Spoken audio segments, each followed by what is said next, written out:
কিছু কিছু নারী আছে সমাজে, তারা একটু পরিশ্রম যদি করে ঘরের কামে কাজে, তাহলে বলে ওঠে, আমি এত কাজ করতে পারবো না, আমি কি তোমার ঘরের চাকর নাকি, এত কাজ করব, আমি পারবো না, আমি চলে যাব বাপুর বাড়ি। হায় রে নারী, তোমার যে স্বামী, সে যে এত কষ্ট করছে, এই রোদে শুকাচ্ছে, মেঘে বিচ্ছে, এত পরিশ্রম করছে, রোদ হলে রোদে যাচ্ছে, মেঘ হলে মেঘে যাচ্ছে ইনকাম করতে, সেটা কার জন্য?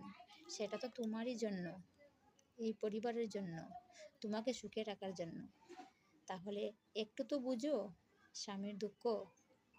সে কাকে বলবে যে আমার এত পরিশ্রম হচ্ছে, আমার এত কষ্ট হচ্ছে?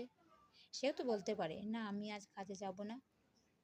সে যদি কাজে না যায়, তাহলে শখের যে নারী, সেই নারীর শখ মিটবে কী করে? হে, এটাই ঠিক, এটাই বাস্তব।